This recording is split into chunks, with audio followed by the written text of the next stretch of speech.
نہ یہاں سکون ہوتا ہے نہ وہاں ہوتا ہے، وہاں ہوتے ہیں تو یہاں کا ہوتا ہے، یہاں ہوتے ہیں تو وہاں کا ہوتا ہے کہ وہاں جائیں یہاں آئیں، اس طرح کا یہ سلسلہ چلتا رہتا ہے، مطلب مسلسل ہم ہجرتوں کے مارے ہیں، ہجرت کر رہے ہیں، کبھی کہاں بڑے کہیں دور سے آ گئے، پھر ان کے بڑے کہیں دور سے آ گئے، ہم کہیں اور جائیں گے، ہمارے جو چھوٹے ہوں گے کہیں اور جائیں گے، یہ چلتا رہے گا۔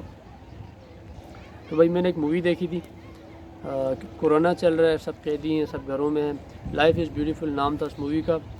یہ World War II کے اس میں بنائی گئی ہے، جس میں ایک یہودی فیملی کی ایک اسٹوری ہے،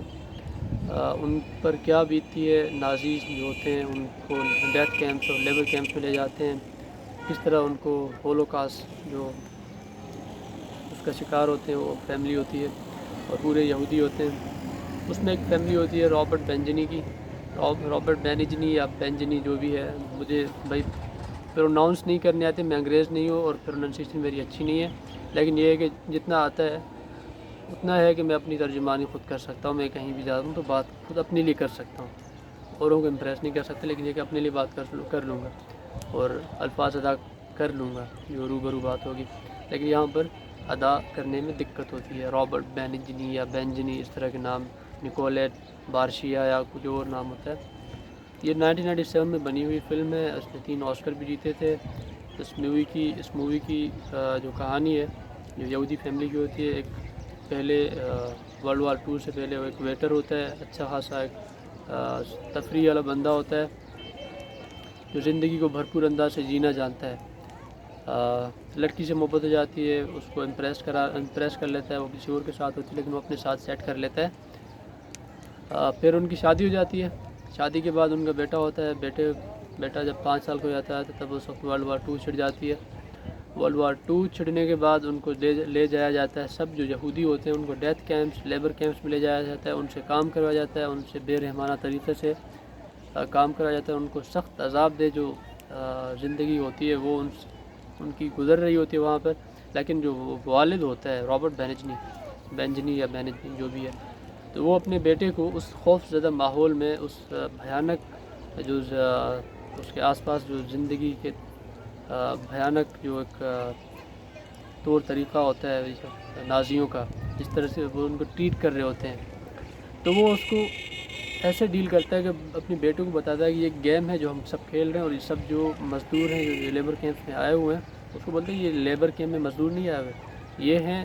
سب پارٹیسپینٹ جو گیم کھیلنے کے لیے آئے ہیں، جو یہاں پر ٹینک جیتنے کے لیے آئے ہیں، کیونکہ اس کے بیٹے کو ٹینک کا شوق ہوتا ہے، تو اسے بولتا ہے کہ میں تمہیں ریئل ٹینک دلواؤں گا، وہ ریئل ٹینک کے چکر میں پھر وہ مطلب بڑی کٹھن ایک داستان ہوتی ہے اس کی، وہ مزدوری کرتا ہے، کام مزدوری نہیں ہوتا، مطلب ڈیتھ کیمپس میں یا لیبر کیمپس میں سے جس طرح بے رحمانہ سلوک سے کام لیا جاتا ہے ان سے کروایا جاتا ہے، کام کرتے ہیں سب، اور زندگی کو وہ وہاں پر اس کو گیم سمجھ کر اس بچے کو سمجھاتا رہتا ہے کہ یہ گیم ہم سب کھیل رہے ہیں، اور یہ جو کام کر رہے ہیں سب یہ بھی اپنے اپنے بچوں کے لیے گیم کھیل رہے ہیں، اور ان کے لیے ٹینک جیتنے کے لیے آئے ہیں، سب پارٹیسپینٹس ہیں، تو بچے کو اس طرح گائیڈ کرتا رہتا ہے، ٹریٹ کرتا رہتا ہے، سمجھاتا رہتا ہے، بچہ اس کی انسٹرکشن کو فالو کرتا رہتا ہے کہ وہ بھی ویسے ہی اپنے مطلب جو باپ اس کو کہتا ہے وہ اس پر بالکل منون عمل کرتا ہے، تو بھائی اس زندگی کو وہ بھرپور انداز سے جیتا ہے، وہاں پر اس بچے کو کبھی مایوس نہیں ہونے دیتا، اس کو اس خوف زدہ ماحول میں بھی اس کو خوش رکھتا ہے، کبھی کسی ڈبے میں بند کر دیتا ہے، کبھی کس میں اس کو چھپاتا رہتا ہے، کیونکہ اس کو ڈر ہوتا ہے کہ میرے بچے کو کہیں اٹھا کر لے نہ جائے، مجھ سے پہلے مارا نہ جائے، ان دن وہ مارا جاتا ہے، لیکن یہ ہے کہ جب اس بچے کو آخر میں ٹینک مل جاتا ہے، وہ ایک انگلینڈ کا سپاہی ہوتا ہے، انگلینڈ یا کوئی اور برٹش سپاہی ہوتا ہے یا کوئی اور ہوتا ہے جو اس کو بچہ ٹینک کے سامنے کھڑا ہوتا ہے اپنے باپ کو ڈھونڈتے تو جاتا ہے تو باپ نہیں ملتا، ٹینک آتا ہے، سپاہی نکلتا ہے اس سے ٹینک سے، اس بچے کو بٹھاتا ہے وہاں پر، وہ سمجھتا ہے کہ میں نے ٹینک جیتا ہے۔ یہ بھائی ایک اسٹوری تھی اس وقت کے اٹلی کی ایک اس میں بنائی گئی ہے، اور نازی جو کیونکہ وہ طاقت اور قوت کی فورس تھی وہ اس پر حاوی ہوتے ہیں، وہ ان کو لے جاتے ہیں، زندگی کو کیسے گزارتا ہے، اپنے بچے کو کس طرح وہ پالتا پوستا ہے وہاں پر، کیسے ان کو دکھاتا ہے، سہانے خواب دکھا رہا ہوتا ہے لیکن گزار لیتے ہیں، وہ بچہ نکل جاتا ہے، ہم بھی اس سے نکل جائیں گے، ہم بھی اس سے اوور کم کر جائیں گے، یہ وقت بھی گزر جائے گا، وبا سے نمٹ جائیں گے. لیکن یہ کہ ہمارے رویے ہمیں اپنے بہتر کرنے ہوں گے. ہمیں ہمارے جو نان سیریس جو مسخرے منسٹر بیٹھے ہوئے ہیں ان کو سمجھنا ہوگا. وہ چاہتے ہیں کہ 2-3 لاکھ لوگ مریں تب جا کر شاید ان کو سکون ملے. ان کو ابھی ان باتوں کا احساس نہیں، ان کو ریئلائزیشن نہیں.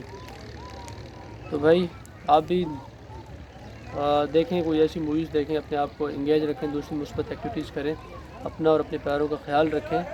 خود کو بچائیں. ہم زندہ ہیں تو بھائی سب چیزیں چلتی رہیں گی. جب زندگی نہ رہی تو سب پھر بیکار ہو جائے گا، پھر کوئی کام کی چیز نہیں ہوتی. آپ کو ولاگ کیسا لگا اپنا فیڈ بیک ضرور دیں، کیونکہ آپ کا فیڈ بیک میرے لیے ویلیویبل ہے، کیونکہ میں اس سے سمجھتا ہوں کہ میں ان چیزوں کو مزید کیسے بہتر بنا سکتا ہوں. اگر چینل سبسکرائب نہیں کیا تو کر دیں. اپنا اور اپنے پیاروں کا خیال رکھیے گا. اللہ حافظ.